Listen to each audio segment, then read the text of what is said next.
মেয়েরা সবসময়ের জন্য ভালোবাসার পূজারী। এরা ভালোবাসার জন্য সব কিছু করতে পারে, সব ত্যাগ করতে পারে।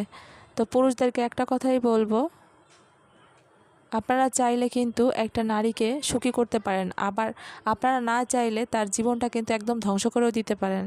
তো নিজের স্ত্রীকে ভালোবাসুন, গুরুত্ব দিন এবং তাকে সম্মান করুন। দেখবেন সংসারে সুখের অভাব হবে না। কিন্তু সেই নারীকে যদি আপনি কখনো গুরুত্ব না দেন বা ভালো না বাসেন, তাহলে সেই নারীর জীবনটা কি হয় একমাত্র সে নারীই জানে। হয়তোবা শত ফ্যামিলিতে যত লোক থাকুক না কেন, তারা যদি খারাপ ব্যবহারও করে, সব কিছু কিন্তু তারা মানে যদি স্বামী ভালোবাসে তাহলে সব কিছু ভুলে থাকতে পারে, সব কিছু ভুলে যায়, কখনো মনে রাখে না। কারণ সে জানে যে তার স্বামী তো তার পাশে আছে, স্বামী তো ভালোবাসে। স্বামীর ভালোবাসা পেয়ে কিন্তু সব কিছু ছাড় দিতে পারে তারা।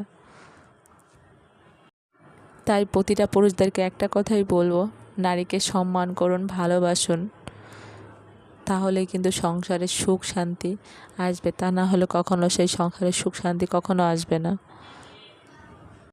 প্রতিটা বাবা মার কাছে কিন্তু তার সন্তান কিন্তু মেয়ে সন্তান রাজকন্যা, কিন্তু শ্বশুরবাড়ি গেলে কি হয় একটু চিন্তা করে দেখুন তো।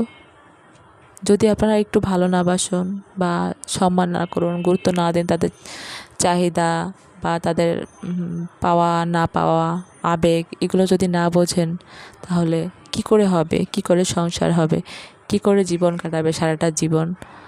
সব ছেড়ে তো আপনাদের কাছেই এসেছে, আপনারা কেন বুঝবেন না? তো সবাইকে বলবো একটা কথাই, একটা পুরুষ চাইলে সব পারে, একটা মেয়ের জীবনটাকে সুখে পরিপূর্ণ করতে, আবার চাইলে ধ্বংস করতেও পারে।